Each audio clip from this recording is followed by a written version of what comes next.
Good day, guys. Welcome back to the channel. Well, it's been a long time in between drinks, as some would say. Last time on the EH show, we had NRL and Super League star Chase Blair. We had a chat with him. And you may remember that back when we premiered this series for the third installment of the podcast, we were speaking about the 2016 grand final. And the first chat we had was with James Maloney. And tonight's chat is going to be an unforgettable one, especially it was an unforgettable day for the Sharks fans. Please welcome me in the 2016 Grand Final Premiership winning coach, Shane Flanagan. Welcome to the show, mate. Appreciate it. G'day, mate. Glad to be on. I'm very excited. It's a great time to talk about. You yourself, you had so much time at the Dragons and your junior club being the Dragons, but I think when people hear the name Shane Flanagan now, they just have to think of the Sharks. Yeah, well, I didn't have that great a career as a player. I sort of just, got along. I played a bit of first grade, but obviously winning the comp at the Sharks was a pretty big achievement and their first comp that they've ever won. So, I spent a fair bit of time there. I spent 13 years there as well. So, whilst I enjoyed my playing career, I think I've had a bit more luck in the coaching side of things. Absolutely. Let's speak about your playing days just a little bit. So it was 1989 when you scored your first try. I think it was was it your second game? If I'm not mistaken, Geez. maybe. I hope so. I hope I didn't take too long to score. I think it may have been. You scored the first try in 1989. I want to ask you, you played with the Dragons, the Magpies for quite a while, and then also my boys, the Mighty Eels. How was the playing group and the culture between those clubs that you transitioned through? Well, the Dragons was completely different. It was an older squad. The Dragons had come off. We were pretty successful at the Dragons in 95 and 97, I think it was. We'd made 85 and 87. We'd made grand finals in all three grades. So the club was successful and had some real senior players. I sort of came in the back of the Craig Youngs and the Mick Beatties and Brian Johnsons and Colin Frasers and Glenn Burgess and all those type of players. So I sort of come in the back end of them, but they were all really successful and they played in the grand final against Canterbury. And unfortunately they lost, but we won some lower grades, and the St George club and all the players there, they were a lot more experienced and a lot more senior type, and they were well established compared to when I went to Western Suburbs. We were a really young side first up. There was, Jason Taylor, Jamie Ainscough, Darren Britt, Jason Liddon. We were really young and, just happy to play first grade. And then Warren Ryan came to the club and he bought, David Gillespie, Joey Thomas, Andrew Farrar, Graham Wynn. He bought a lot of experienced players because you just saw how young we were. And we needed some experience in the club, and that changed West a bit at the time. We sort of had the older ones, and then we had all the younger ones. But we had a bit of success. We played in a semi-final qualifier against the Bulldogs, I think it was, in Parramatta Stadium, unfortunately, to get that fifth spot, and we lost it. But it was really, as I said, two different dynamics and cultures, and sort of, at the clubs with St George and West, and then. When I went to Para, it was completely different again. They were at the end of, the Peter Sterling and Brett Kenny. They were probably the most senior players there. Mark Laurie, and they were just sort of exiting. How do you retire Brett Kenny, and how do you retire Peter Sterling? So the club was sort of going through that phase, and probably winning wasn't a real priority. They had real success, and it was just more of that changeover period. But I really enjoyed my time at Para. It was.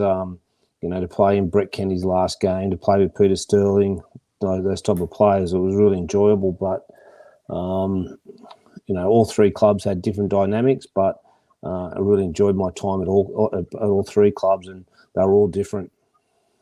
That's fantastic to hear from a Para fan. To hear you playing alongside those names just gives me chills. But even the Dragons and the Magpie, just a great career. You may not think so, but there was definitely some moments there memorable. You did plenty of assistant coaching early on in both rugby league and in the Super League. But in 2010, you got the call up to take over Ricky Stewart as head coach of the Cronulla Sharks. Was this a surreal moment for you? I'd probably was heading towards that. I didn't think it'd come in 2010, but I'd been assistant coach to Craig Bellamy in the Origin series, and was assistant to Ricky while he was the Australian coach, and been at the Roosters with Ricky, and then went to the Sharks with Ricky. So a sort of a natural progression. Just when it was going to happen, I wasn't really quite sure, and we probably didn't expect it to happen in 2010. The club was going pretty well. 2008, we were one game off a grand final, and Ricky turned that club into a pretty successful club. While they didn't, get into a grand final, they weren't in semi-finals before Ricky got there, and he turned them into a strong competitive club. And he left in 2010 with about 4 or 5 games to go, and I got my opportunity then, and it was just at the club for a fair while, probably 3 or 4 years. I got my opportunity, and I was definitely ready for it. I thought I'd had a good exposure to a lot of coaches when I was playing. Warren Ryan and Mick Cronin, and Roy Masters, John Bailey at the Dragons, Craig Young, and then also add all those players I just spoke about before. Playing with those type of players gave me a lot of experience, and then. I went to the Roosters with Ricky, coached with him. Brian Smith was another coach I coached under. Went to the Roosters with Ricky, and he had success. We played in 3 grand finals. I wasn't there for 3 of them. I was there for 2 of them. That club was just still is a successful club, the Roosters, and they expect to get in grand finals every year. And Ricky going to the Cronulla, he sort of took that winning culture with him. And as I said, 2010 at the end of it, I thought I was probably ready to do it. It is a big job, the head coach of any club, but at that stage, 2010, the Sharks hadn't. They were going through a phase that a lot of older players were sort of starting to move on, and the blokes like Greg Bird and Paul Gallen were just sort of starting to play rep football. So it was a really tricky situation to get some experienced players, but also.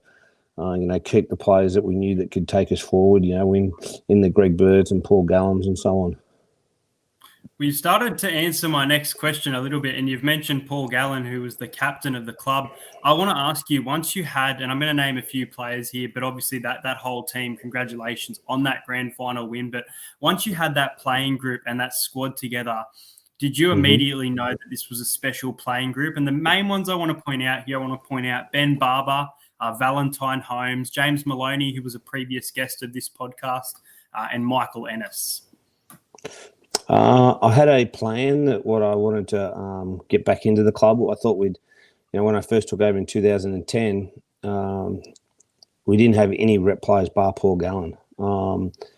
Greg Bird eventually played Origin and played for Australia, but it wasn't at that point. And we needed to get high quality representative players into our club. I went, most of my recruitment was in that area, and I really made sure that I recruited good players, and you spoke about a couple of them there, but before we actually won the grand final, there were some really key signings. That we signed Jeremy Smith from the Dragons, who was playing rep football for New Zealand. He played in the grand final for the Dragons. He was crucial for us. Players like Cade Snowden and Luke Douglas, who were, really good front rowers that got us forward and, took us to another level.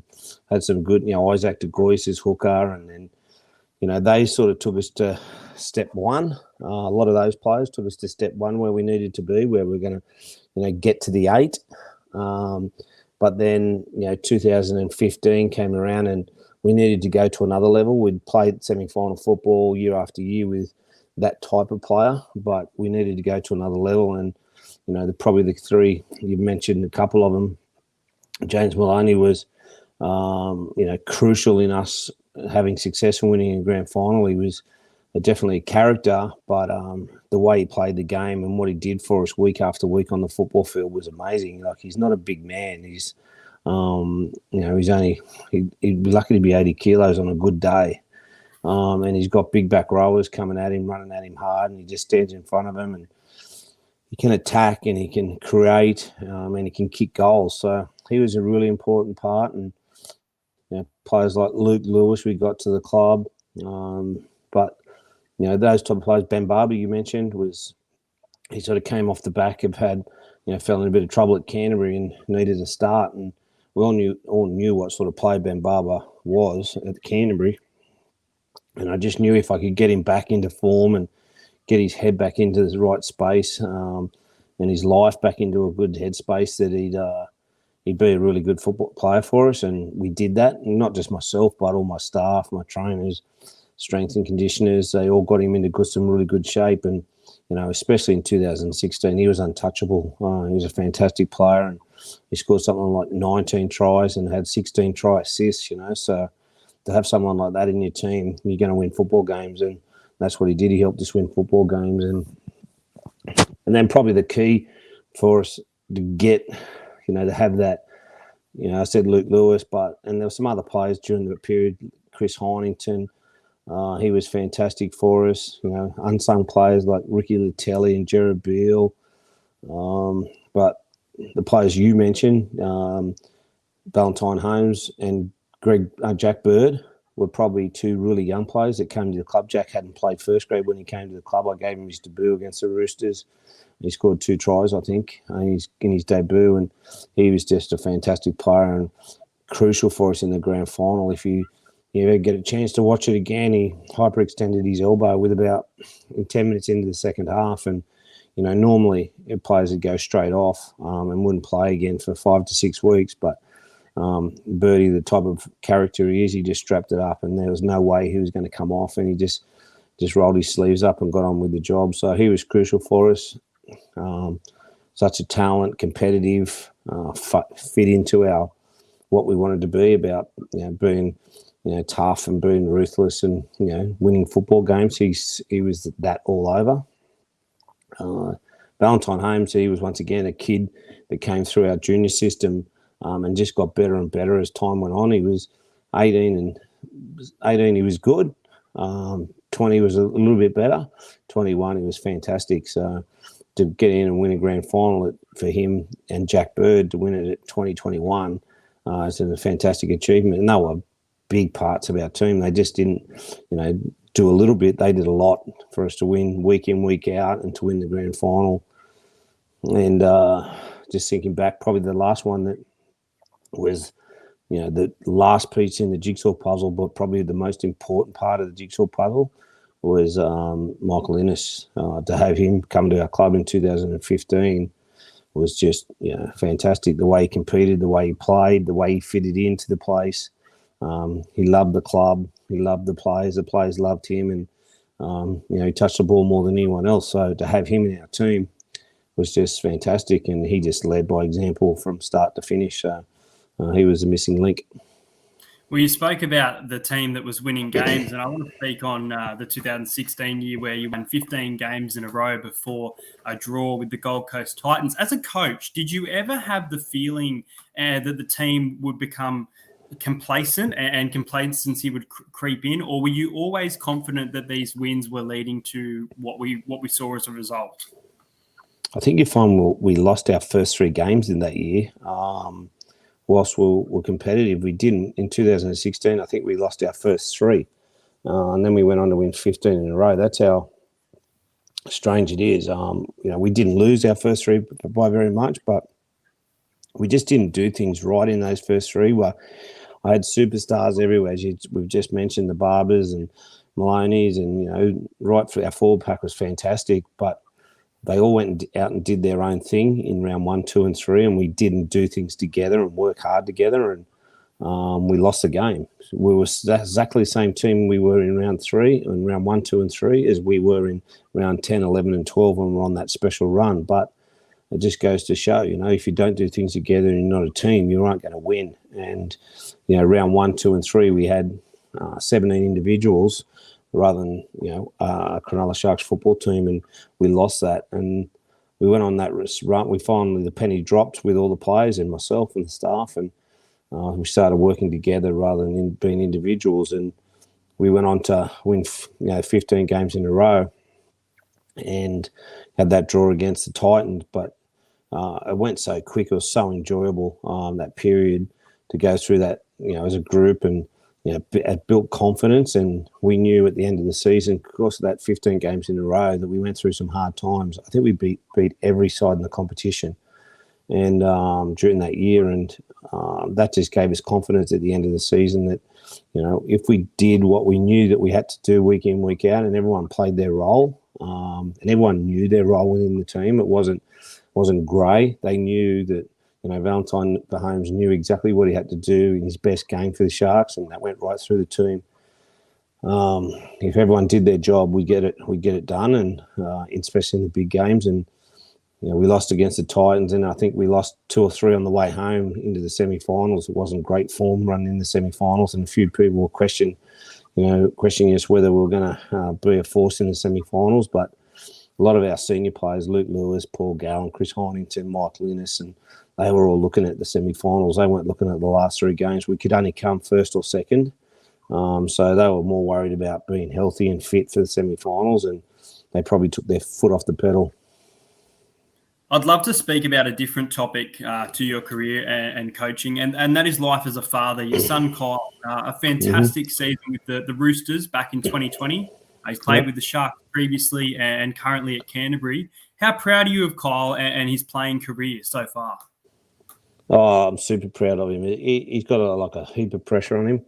Obviously, being my son, it puts a little bit of pressure on him and puts him in the media spotlight. And then probably the way he came into NRL, I gave him his first grade debut at the Sharks at 18, and so he played a few games there and at 19 as well. And then he went to the Roosters and a fantastic year at the Roosters, and it was a try or 2 off being the leading point scorer, and went to England and won a World Club challenge with the Roosters, and I'm super proud of what he's done all of his life, but to play like he did in those 2 years was fantastic. And then last year was just a disaster.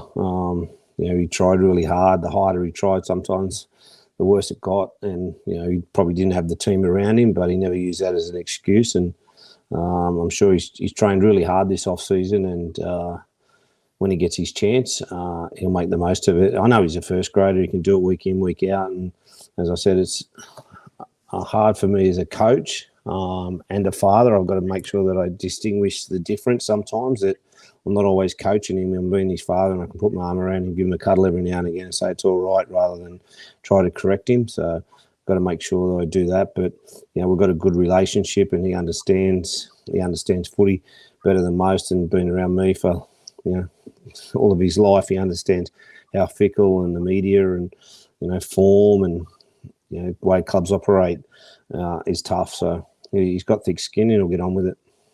I really look forward to seeing Kyle this year back on the football field for a huge season. Well, let's finish on the biggest moment of your career. We've spoken about it a little bit, but the Sharks fans can rejoice. You've delivered the Shire a premiership. Now, I mentioned that episode 1 of this podcast with James Maloney. When I asked him what the first thing that he said to you or said after post-match, he said, and I quote, "I cannot remember, but I do remember Andrew Eddinghausen embracing Gal in tears. That's when it felt real." What do you remember the most, Shane, from that wonderful day? I think obviously the year was fantastic, and then the day was sort of a bit surreal. It was a beautiful day. I was up early, and we sort of had to wait around for the bus and to meet down in Cronulla, and then we come past the ground, and it was chocolate. There was people everywhere at the ground, and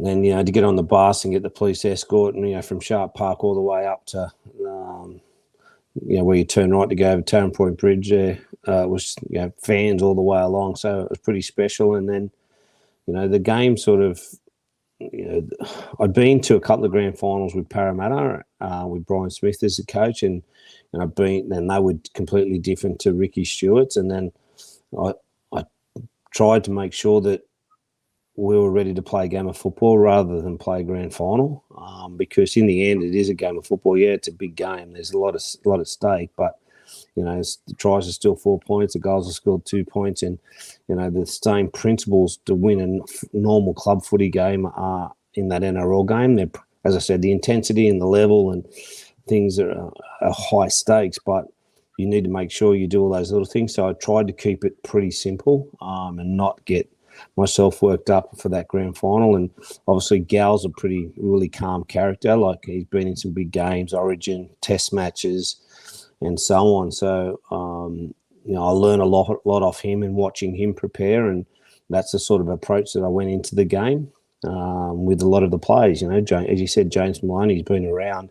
He's a cool character. He'll be cracking jokes as he's walking out. So it's no use me being at one end of the scale, real super serious, and James and Gal and them really relaxed and calm and ready to play football. So I needed to make sure that we all fitted in together. There was parts of it that I needed to put my foot down and making sure that they knew what I expected of them, but they knew that. Deep down, they knew it. So just sort of managed them to get through the day. And then the game, the first half, I can't really remember. It went pretty quick. Halftime, we knew that we were in it, but we knew Melbourne Storm were going to come back at some stage. And then when Andrew scored the try, it was just a matter of me looking at the clock. I just kept looking at the clock, how it went so slow for that period of time after he scored the try. And then we got possession with about a minute and a half to go, and Chad kicked the ball over the sideline, and they rushed and put the scrum down. And I think they had about 1.5 minutes from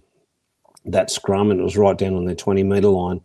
And somehow they got all the way up at the other end and, started to attack our try line. And, some of the efforts, if you watch that piece of footy, some of the efforts from Jack Bird, our fullbacks, our forwards, there was no person walking in that period. And we'd practice that a lot of the time during the year, that at some stage we needed to work really hard. And whether it's in the 80th minute, no one walks. And if you look at that video, no one walks. There was no one walking. Everyone was running into position. And, that's what it takes to win the grand final. You need to have special players and special bond and belief and trust. And, they had that. And, we're lucky enough to get away with it. And, as I said, I was lucky enough to be the coach. There you go. Well, Shane, thank you so much for jumping on the show tonight, guys. Shane Flanagan, awesome guest for the channel. Make sure you do like and subscribe to the channel. All the best for 2022 with Fox League in the commentating. Like the video and subscribe to the channel. Thanks, guys.